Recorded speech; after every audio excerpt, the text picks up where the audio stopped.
am slightly concerned that filming this video is going to completely derail my TBR that I really need to finish in the next couple of weeks.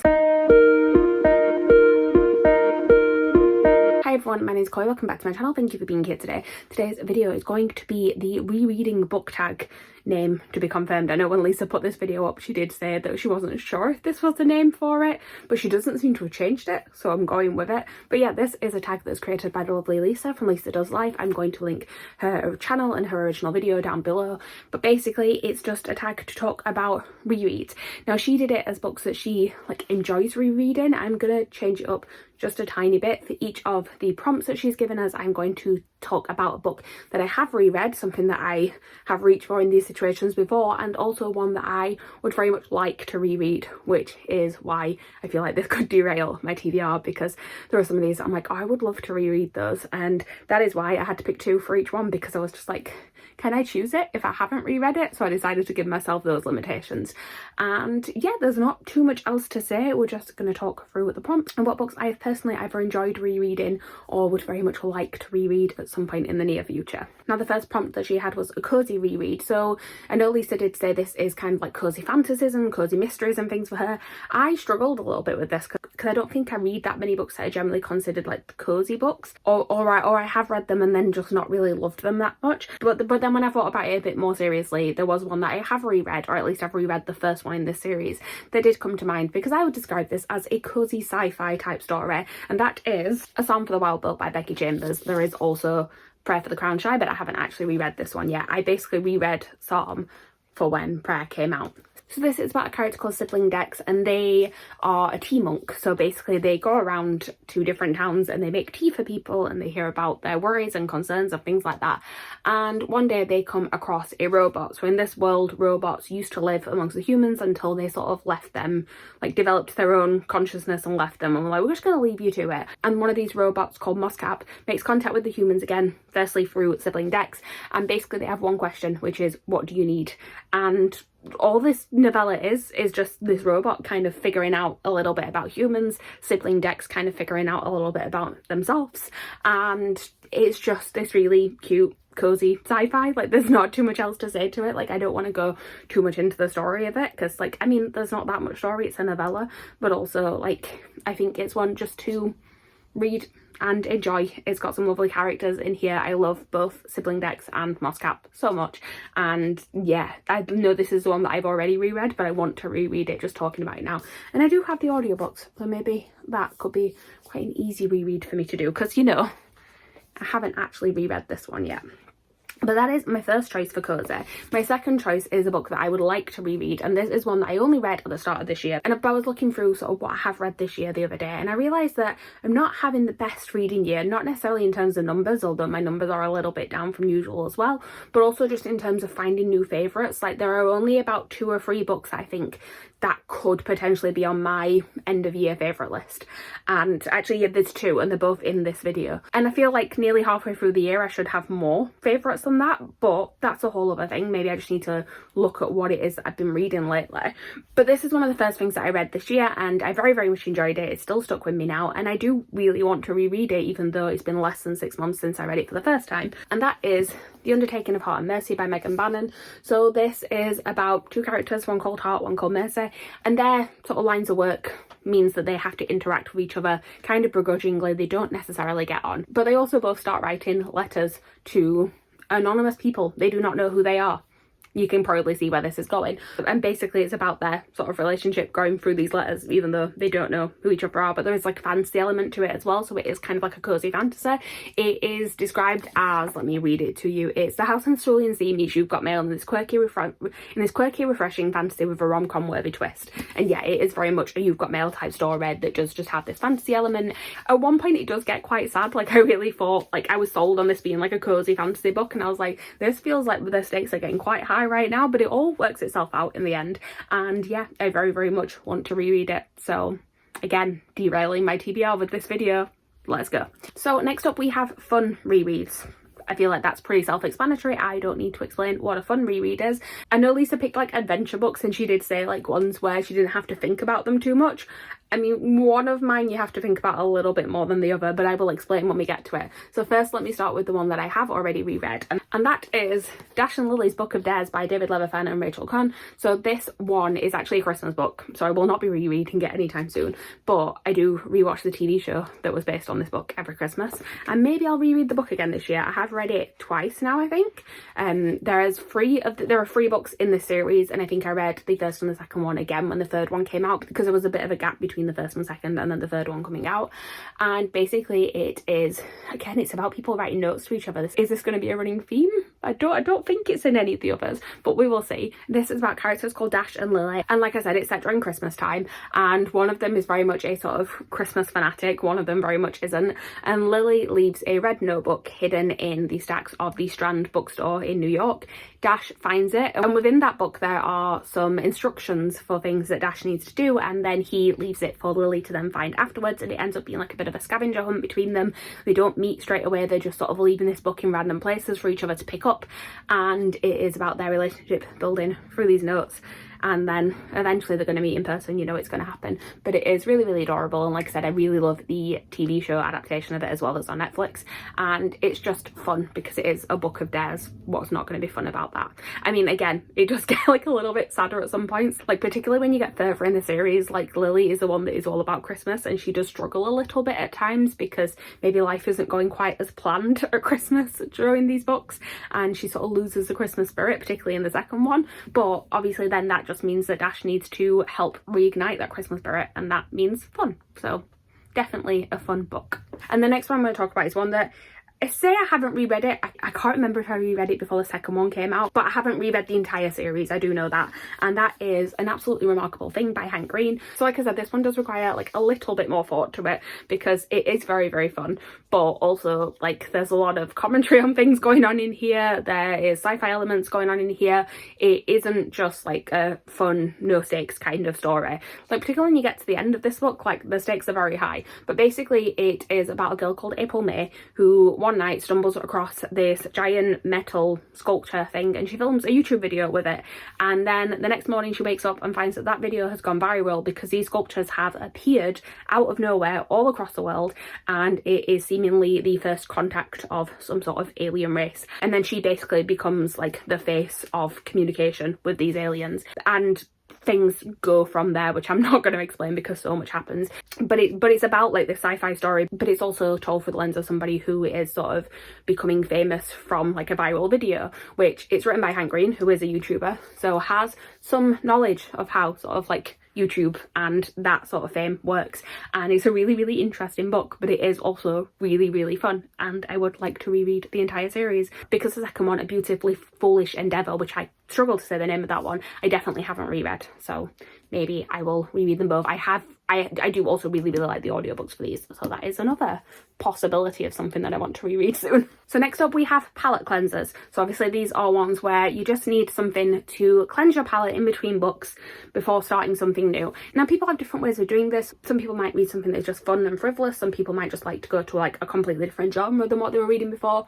My big thing is that if I feel like I'm slumping a little bit with reading, I need a quick win. I need something that I can read in one sitting so that I can sort of know that I've finished a book and then feel less like I'm slumping. It sort of tricks my mind into thinking that I'm not in a reading slump. And for me that does mean short books. Sometimes it's graphic novels. I did think of some graphic novels for this, but I decided to go with novellas instead. And these are two very different types of novellas. So the one that I have reread, I've reread this multiple times, is Almost Midnight by Rainbow Rowell. So this is actually two short stories combined. It is, let me remember the names of them.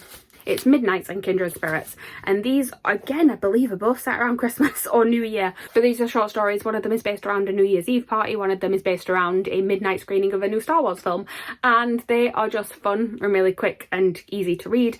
And again, like I said, just a quick win that then means I don't feel like I'm slumping because I've read something in one sitting pretty much. I mean, this is 127 pages long, but the pages are like half the size of a regular book, so very, very quick to read. I think one of these actually started off as a World Book Day book. I say I think, I literally have the copy of it there. Kindred Spirits started off as a World Book Day book, and if you were in the UK and you know what the World Book Day books look like, they are very, very thin. They are designed to be like to get people into reading, and you sort of spend your £1 voucher that you get at school on those books. So these are always going to be very, very quick reads. And then the next one I actually don't have to hold up, and we will see if I remember to put a picture of it up here, but it is Galatea by Madeline Miller, which is a more serious novella. It is a Greek myth retelling. Madeline Miller does tend to write Greek myth retellings. It is a retelling of the Pygmalion myth, which is what inspired My Fair Lady, but it's a very different retelling of it, and it's quite an intense novella actually. Like a lot happens, like a lot happens emotionally within these short pages.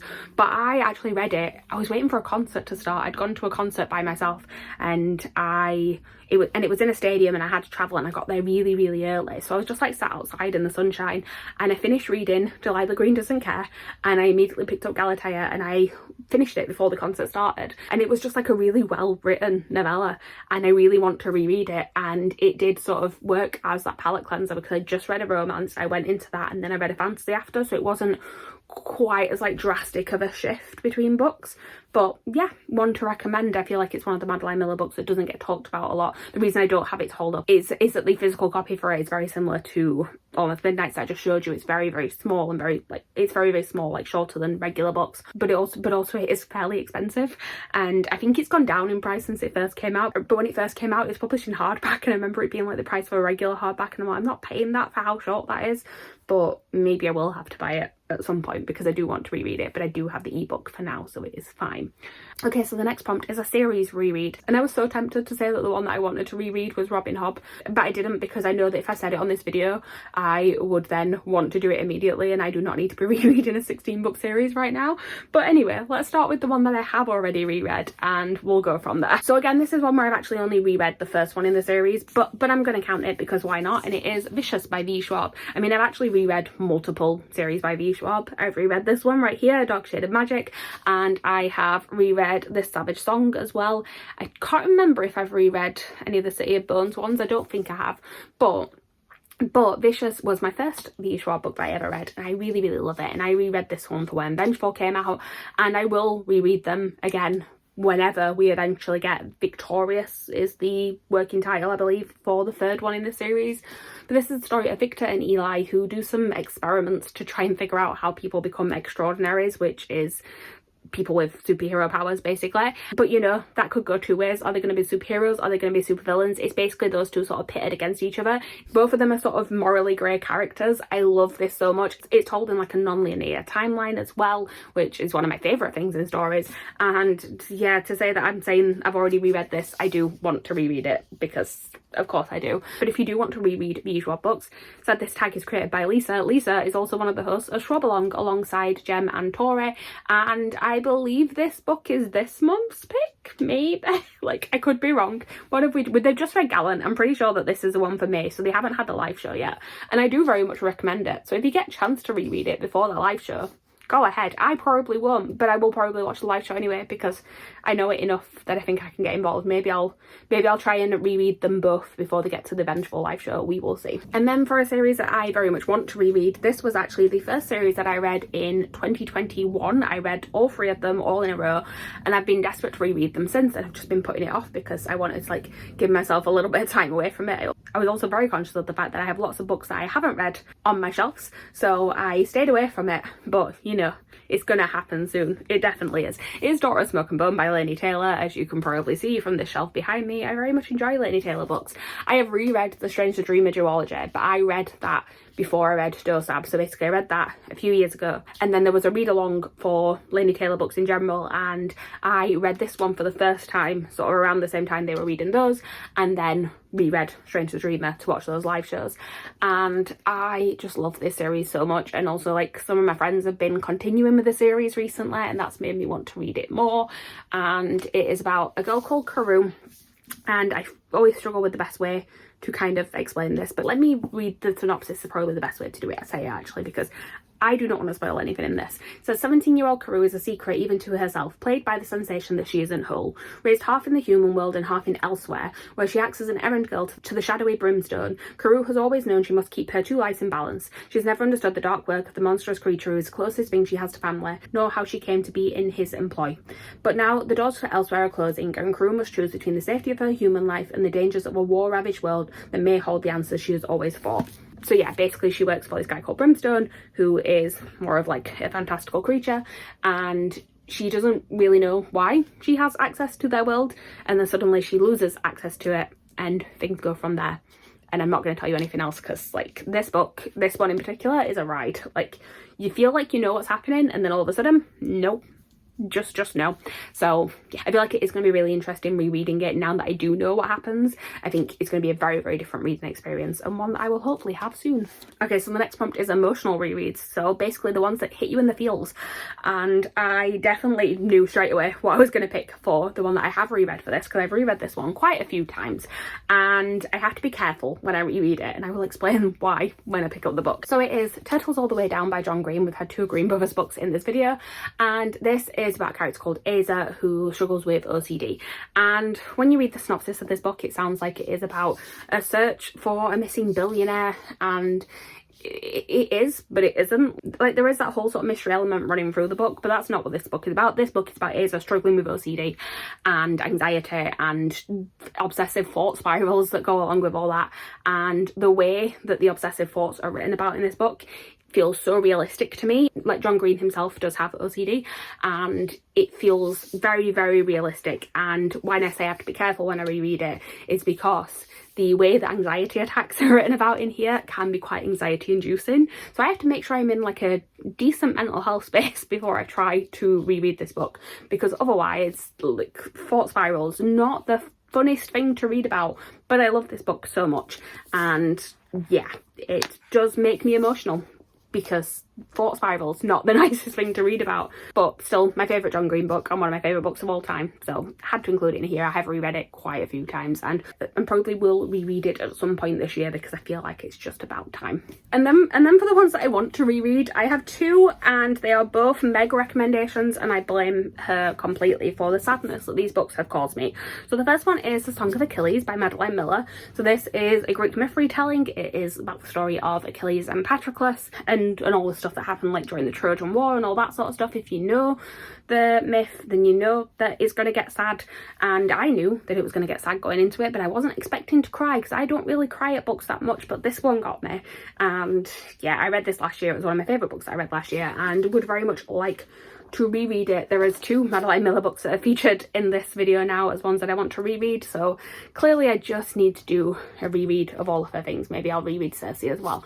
But yeah, very, very much enjoyed this one. Enjoy is not the right word for the next one. I haven't really spoke about this properly on my channel yet, other than in a vlog. This is a book that I read this month, and I'm already considering rereading it, but it's going to be a while. The way that when I was planning the books I was going to talk about in this, I put down this book, If I Really Hate Myself, and that book is A Little Life by Hanya Yanagihara. And this, I read this because, well, I own the book because my sister gave me her copy, and I've been intrigued about it because it's one of Meg's favourite books, but she does not recommend it to anyone. I should point that out. And I also do not recommend this book to anybody, but I was intrigued enough by it, and I was like, I'll read it at some point. And then there was a chance to go and see the play that is based on this book, and I wanted to read the book before I saw the play, and the ticket came up fairly last minute. So last minute that I ended up finishing this book half an hour before we had to leave the house to go and see the play, and it was a lot to go through twice in one day. And then we won lottery tickets to go and see the show again the week after, so I have experienced this story quite a lot in the last couple of weeks, and it's a lot. It's basically about a character called Jude. Well, actually it's about 4 friends living in New York. It's Jude, Willem, JB and Malcolm, and Jude in particular has a lot going on in his life. I mean, they've all got things they're struggling through, but Jude in particular has a lot going on. There is a lot of trauma in his past, and this book details a lot of it. There's a lot of trauma in his present as well, in all fairness, and this book details a lot of it, and it's just sad. Like, I'm not gonna try and like sell you on reading this book, because you shouldn't unless you want to suffer, but it is very, very well written. I can't deny that. Like, it was a brilliantly crafted book, but also traumatic. And yeah, at some point I'm going to reread it. I know I will, which is why it's been included in this video. And now we get to go on to happier things for the end, because the last prompt is comfort reads. And I don't think anyone is going to be very surprised to see what my comfort reread is, the one that I've already reread, because I've reread this so many times and I've talked about it so many times, and no one's going to be shocked. So let's just get it over and done with. It is Red, White and Royal Blue by Casey McQuiston. This is the story of the first son of the United States and the Prince of the UK, and they are enemies at the beginning of the book, and sudden incident happens that means that they have to fake a friendship that then ends up being a real romance, and it's all the sort of intricacies that go along with the sort of political situation that entails, but also just a story of their relationship. And a portion of it is told through some really cute emails as well, which is my favourite part of this entire book. And I will be rereading it soon because the film comes out in August, and I do not necessarily have the highest hopes for the film, but I will reread the book anyway. And what I'll probably do is reread the book before the film comes out to refresh my memory, because I've forgotten so much about this book, but also then maybe reread it after the film comes out to wipe the film from my memory if need be. We will see. But yeah, no one needs me to talk about this book again. This is definitely my comfort reread. And then obviously comfort reread is a little bit strange to pick one that you haven't actually reread yet, but this is one that I keep wanting to pick up again, and this is one that I feel like could become a comfort reread, and that is The Charm Offensive by Alison Cochrane. So this is about Dev and Charlie. Charlie is the contestant on a reality show kind of like The Bachelor. Dev is one of the producers, and he is sort of assigned to help Charlie through the filming of the series. He's not necessarily handling it the best, particularly at the start of it. It actually ends up talking a lot about mental health, which is a big part of why Charlie's not handling it well, and also a big part of what's going on with Dev as well in this book. So it actually gets quite sad in places, but the overall story is them two kind of falling in love when they really shouldn't do, because obviously Charlie is supposed to pick one of the women that is competing to be his fiancée on the reality show, but he ends up falling for his producer instead. And it is just a very cute story with, like I said, a little bit more to it, and I very much want to reread this, as is the theme for this entire video, obviously. So that is everything. It's a book that I have reread and a book that I want to reread for every single prompt. Again, I will link Lisa's original video down below. I should be tagging people here, but Lisa has tagged like basically everyone that I would tag, because she's tagged like our entire friendship group. So I'm just going to say, if you want to do this video, consider yourself tagged. There you go. Go ahead and do it. But thank you guys for watching. Please like, comment, subscribe, all that good stuff down below, and I will see you guys soon with a new video. Bye.